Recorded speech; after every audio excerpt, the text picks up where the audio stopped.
All right. You're good. You're good. Hi, I'm Jack DeBro. Hi, I'm Taylor Nunziato. Hi, I'm Mary Grace Stroll. Hi, I'm Chris Joniak. Hi, I'm Brown Cutler. And I'm Zachary Cardo. Our subject house is located on 317 Hampton Avenue in Greenville, South Carolina. The house is a single-family Victorian home built in 1895. It has just over 10,000 square feet of lot space and just under 3,000 square feet of floor space. The home has 4 bedrooms, 3 bathrooms, as well as an in-ground pool and a hot tub. It recently sold in 2016 for a final sales price of $651,000. The home is located in the Hampton-Pinckney Historic District of downtown Greenville, placing it within walking distance of restaurants, entertainment venues, museums, parks, and various other local attractions. This also makes it especially appealing to a family who commutes to the central Greenville area, as most office buildings are within several blocks of the home. Lastly, it is near both a reputable elementary and middle school, but lacks a decent high school, which is one of the only downsides that we found to the home's location. So in order to calculate the value of the home using the sales comparison method, we identified individual characteristics of the home and our comparables that could either add to or take away value. These characteristics were square footage, year built, bedrooms, baths, land size, hot tub and spa, number of pools, garages, the last sales date of the property, and school district. We were able to forego adjustments for school district, as the subject and every comparable all belong to the Greenville County School District. We also decided not to make adjustments for the year the house was built. This is because even though our subject and the first comparable were built in 1895, they had both undergone very large and recent renovations, thereby giving them the effective age of the other comparables. One of the most important comparisons was regarding bedrooms and bathrooms. For these adjustments, we decided on a percentage of value of the home that each of these attributes was responsible for.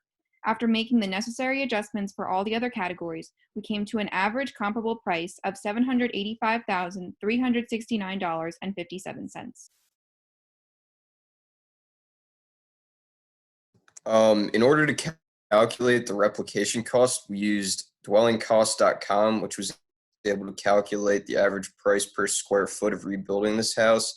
And then we used that to multiply by the square footage of the house to determine the building's replication cost.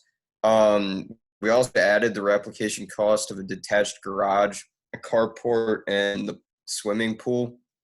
And we got the estimated replication cost before depreciation of $595,250. To determine the accrued depreciation, we took the remaining life of the renovations, which is determined to be 26 years, meaning that about 1.5 years of depreciation had occurred, and used that to calculate the depreciation at $32,649. And the estimated value of the land was calculated using the price of an empty lot near downtown Greenville. And we calculated the price per square foot of that empty lot and compared it to what an empty lot on our property would be worth. And that was $11,605. And then we combined these calculations to determine that our estimated valuation using the cost approach is $574,387.81. Based on similar properties that were available for rent in the Greenville area, we were able to determine estimates for the market cap rate, potential gross income, vacancy and collection losses, and operating expenses, which then allowed us to determine a price estimate of about $263,137 under the direct capitalization approach. After finding a net operating income of $21,472 and the price estimate from the direct capitalization approach, we were able to perform a discounted cash flow analysis. Assuming there was no growth in the cash flows over the 10-year holding period and using a discount rate of 3.724%, we reached an indicated value of about $359,127 under the discounted cash flow approach. After reconciling all the estimates, our final estimate for the house is $741,039.51. We decided to weight the sales comparison approach the most with 85% because we felt that this approach was the most effective way to value the property. We found that many similar comparable properties in the area with many of the same features, which led us to believe that this approach would provide an accurate estimate.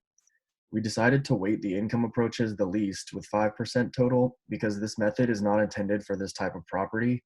Because this property isn't really intended to be rented out, there's no real accurate way to determine the net operating income, so our indicated value from direct capitalization was low.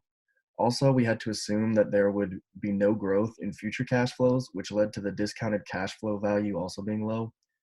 We weighted the cost approach at 10% because we felt it was not as effective of an approach as the sales comparison approach, since the replication costs for many of the features of the property were hard to find, but it was a more efficient method than the income approach.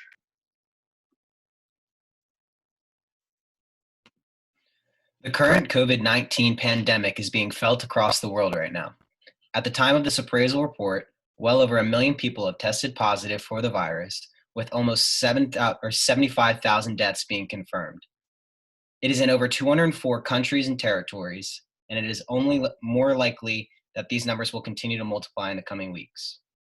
This pandemic is likely to send the world into a global recession, causing many to compare it to the most recent occurring recession. That recession was the 2008 financial crisis, also known as the Great Recession. These two economic shocks are both similar in that they both had warning signs. The Great Recession had the rising default rates on mortgages in the United States, whereas the COVID-19 crisis had warning signals in China. Investors should have been able to see that the disease could shut down entire regions in order to contain the spread of the virus.